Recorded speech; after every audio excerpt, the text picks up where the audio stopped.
Good morning, one and all. This is Kusuma from Department of Management Science. Here we are going to discuss about demand. In last session, we discussed about the introduction part of managerial economics. Today, we are going to discuss about the concept of demand. So, demand is an important element for any business. So, it is the underlying principle of any business. So, without having demand for a product, the company may not get any success. So, if you want to successful in the business, the product which we are producing should have more demand. So then it is a very important element. Demand is very important element for any successful business. So demand means if the product is having, if any commodity is having more demand, more sales, then it is called demand. So if a more number of customers are purchasing the product, then we can say that sales will be more. So if sales are more, the profitability, revenues and all these things will be more. So if any customer purchase the product, then the sale of the product will be increases, then we can say that the product is having demand. So commodity, here commodity means a product. It may be a good, it may be an item, it may be an article, whatever it may be. So commodity means a product which is having more sales, then it is called, we can say that we have more demand. And we can say that equation, or we can say that equation or formula for demand. So this is the formula for demand, that is desire of an individual plus ability to pay for the product and willingness to spend for the product. So if these three terms are present, then only it is called as demand. If any one of the element is absent, then it is not called as a demand. So first one is desire of an individual. So the customer should have strong desire to purchase the product. He should have a want. He should have strong desire to purchase the product. Along with the desire, he should have ability to pay for the product. That means he should have some financial assistance. In his pocket, some money should be there in order to purchase the product. That financial ability should be there for the customer. Along with the desire and ability to pay, he should have willingness to spend on that particular product. So these three terms are collectively called as demand. If any one of the term is absent, it is not called as demand. So this is the definition of demand.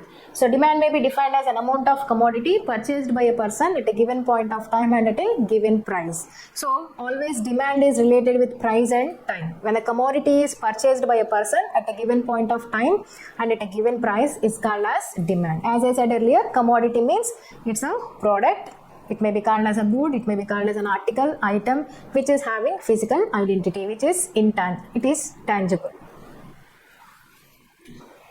When coming to the demand function, or it is also called as demand schedule. So here one equation is there, that is Tx equal to f of Px, Py, M, T, A and U. So this is the demand function. We can call it as a demand schedule also. So where Dx is demand of X commodity, F is which shows functional relationship between demand and its determinants of demand or factors of demand. Next, Px means price of X commodity. Py means price of Y commodity. Here Py represents substitute product. Next, M represents money or income of the customer. Next, T represents taste and preferences of the customer. Next, A represents advertisement effects, and U is unknown variables or other factors. So this is called demand function. It is also called as demand schedule. So that is Dx equal to f of Px, Py, M, T, A and U. We can say that all those determinants are factors which are influencing the demand. So these are the factors which are influencing the demand. So demand may be influenced by price always. Price of the product is influencing the demand. Based on the price only, we can decide the demand. It may be increases or decreases. If price is more, the demand of product will be decreases. If price is less, the demand will be increases. So there is an inverse relationship between price and demand. So the customer will decide to purchase the product based on the price only. He will decide the quantity of the product based on the price only. If we take the example of vegetables, if vegetable price, especially onions and tomatoes, so if these two products are having more price, then the quantity will be reduced by the customers. That means we'll purchase less quantity. So if the price of these products are very less, we will increase the quantity. So that's why price always influencing the demand. Next, income of the consumer is also influencing the demand. That means based on our income level, we will decide the demand of a particular product, or we will purchase the quantity of the product. So if our income level is low, we'll reduce the quantity. If our income level is high, we will increase the quantity. So income and demand is having positive relationship, whereas price and demand is having negative relationship. Income and demand is having positive relationship. That means if income increases, demand also increases. If income reduces, demand also reduces. So that shows positive relationship. Next, taste preferences of the customers. So taste and preferences of the customer will also increase the demand. If any customer is having that particular preference to purchase that particular product, then it is the demand of a particular product may influence based on the taste and preferences, habits they are having. So all these things will influencing the demand of a certain product. Next, population. Population means the countries. If we consider any geographical area or a particular country or a particular state, if population goes on increases, the demand for certain commodities will also goes on increases. For example, all necessaries. So everybody has to lead their life. They need to lead their life by eating food, by having all the comfortable life. So for all those necessaries, the demand will be increases. So if population increases, the demand for certain commodities like all necessary products may increases. Next, climatic conditions. So climatic conditions is also influencing factor for the demand. So if you have proper and efficient climatic conditions, based on that we may have more demand. So if we consider seasonal time, so if we are having generally we are having in Andhra Pradesh and in South India, we may have three main seasons: summer season, winter season and rainy season. So according to the season, the demand of a certain products may influence. So in summer season we may have more demand for air conditions, air coolers, refrigerators, etc. So in rainy seasons we may have more demand for raincoats, umbrellas, etc. So in winter season we may have demand for woolen cloths. So like that, climatic conditions also, seasonal time also will influence the demand of a certain product. Next, advertisement effects. So this is also very important factor which is influencing the demand. Nowadays, most of the companies are paying much cost, they are spending much cost on advertising strategies. So advertisement is nothing but it's a promotional strategy. So they are creating awareness towards their product by using different types of visual aids, by using famous personalities from the cinema background, movie backgrounds and sports backgrounds. So for them they are paying lot of amount. So without advertisement or without promotional strategies, a product cannot have sales. So that's why here, in order to increase their sales, here the companies are following this advertisement strategies. So these advertisement effects also influencing the demand. So all these are the different factors which are influencing the demand, like price, income, taste and preferences, advertising effects, population of the country or particular geographical area, climatic conditions. So all these are the different factors which are influencing the demand, or we can say the determinants of demand. Next, when coming to the types of demand, we are having several types. Like first one is demand for consumer goods, demand for producer goods, demand for perishable goods, demand for durable goods, individual demand, market demand, income demand, price demand, cross demand, joint demand, composite demand and derived demand. So all these are the various types of demand. Now we are going to discuss each one in detail. So first one is demand for consumer goods. So when the goods are demanded by the customers or consumers for their direct satisfaction, then it is called as demand for consumer goods. So consumer goods, all those consumer goods comes under demand for consumer goods. So we may have two types of products: consumer goods and industrial goods. So consumer goods are those purchased by the customers or consumers and consumed for themselves. And then industrial goods are those which can generate money again and again. So those goods are comes under industrial goods. So these are the two categories of goods we may have.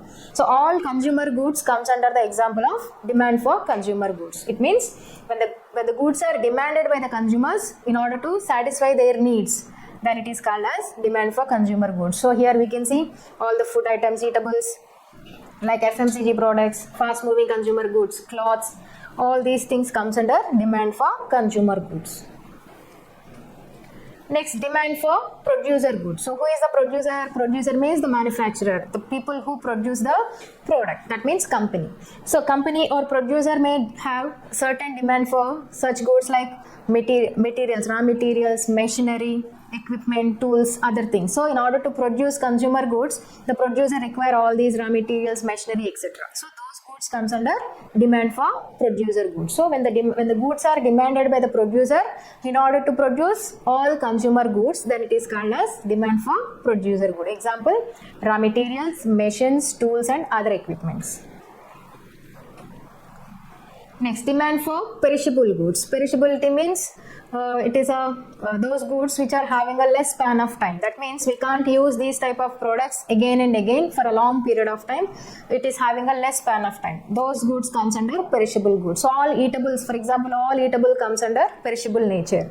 So when the goods are having demand, then it is called as perishable. Demand for perishable goods. So here we can see the example of all food items like meat, bread, sweets, milk, etc. etc. So all these category of products is having less span of time. So we can't use these products for a long period of time again and again. We can use only once. So that is called perishable goods. So those goods are having perishable nature. That means they'll spoil very fast. Next, demand for durable goods. Durability is the opposite word for perishability. Perishability means which is having very less time. Durability means which is having very long period of time. So that means here the goods are having long period of time, life of long period of time. We can use these type of goods again and again for a long period of time. That is called demand for durable goods. Like examples are TVs, refrigerators, air conditions, all home appliances, all these things we can use again and again for a long period of time. Best example is furniture. So furniture is also one of the best example for durability or durable goods. When such goods are having demand, then it is called as demand for durable goods. Next, when coming to the individual demand and market demand, so these two concepts are we need to discuss at a time. So individual demand means if a commodity is demanded by a customer or a particular individual household, then it is called as demand for individual demand. When market demand is when the demand of a whole market towards a particular product is called as market demand. So these two concepts will be explained with the following table. So if we consider this table, here we are having 4 columns. First one is price of milk. Here we have taken the example of milk. So here second column shows Sohan's demand, third column shows Mohan's demand, and last column is market demand. So if we consider only Sohan or Mohan's demand, then it is called as individual demand for milk. If we consider both Sohan and Mohan, then it is called as market demand. So if we see the details, when the price of the milk is 10 rupees per liter, Sohan's demand is 3 liters per day and Mohan's demand is 2 liters per day. So total market demand is 5 liters per day, right? So if we consider only Sohan's demand of milk, then it is called as individual demand. So if we compare both Sohan and Mohan, then it is called as market demand. So next, if price of the product milk is 15 rupees per liter, Sohan's demand is 2 liters, Mohan's demand is 1.5 liters only. So the total market demand is 3.5 liters. Next, when price is 25 rupees per liter, Sohan's demand is 1 liter and Mohan's demand is also 1 liter. So total market demand is 2 liters. Next, if price is 30 rupees, Sohan's demand is only half liter and Mohan's demand is also half liter. So total market demand is 1 liter. So I hope you understand these two concepts with this example. So individual demand means if we consider only one individual person's demand or household demand of a particular product, then it is called as individual demand. Whereas market demand means if we consider all the people in that particular geographical area, then the demand of a certain commodity, then it is called as market demand. Next one is income demand. As I said earlier, income and demand is having positive relationship, right? But it is having positive relationship in the superior goods only, not in the case of inferior goods. So in the case of inferior goods, if the income of the consumer increases, even though the income increases, the demand will be reduces. But in the case of superior goods, if income increases, demand also increases. So there is a positive relationship between income and demand in the case of superior goods only, not in the case of inferior goods. Inferior goods, superior, what are these two goods? Inferior goods are those which is having very less price and easily available products. And superior goods are those which is having more price and availability is also somewhat limited. So in that case, if income of the consumer increases, there is a demand also increases for superior goods. If income of the if the income of the consumer increases, the demand will be reduces in the case of inferior goods. So here one function is there, that is dx equal to f of I, whereas dx is demand of x commodity, f is functional relationship between demand and its income, I represents income of the consumer or money of the consumer. Next, price demand. As I said earlier, price and demand is having negative relationship. When price falls, demand increases. When price rises, demand will decrease. So it shows negative relationship, inverse relationship. So here also one function is there, that is dx equal to f of px, where dx is demand of x commodity, f is functional relationship, and px is price of x commodity. So this is the function about price demand. So price and demand is having negative relationship. Next, joint demand. Joint demand is also known as complementary demand.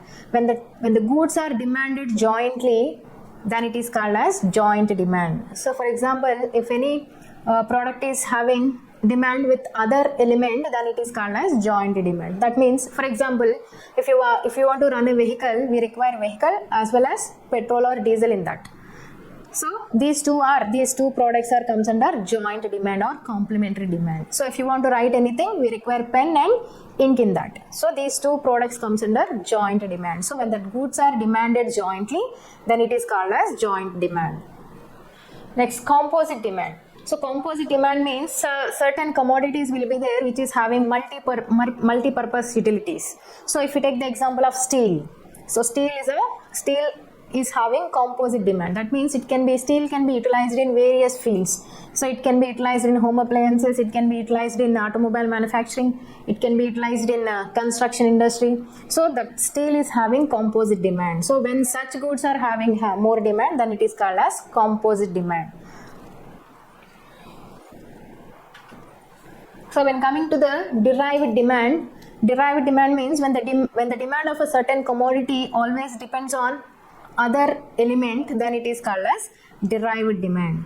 For example, if you take the example of all construction material like cement, bricks, sand, iron, all these things may have more demand when the construction industry is in boom stage. If not, these products may not have demand. So the demand of these products depends on another element, that is construction industry. So if any product demand is depending on other element, then that demand is called as derived demand. So all these are the different types of demand. Thank you.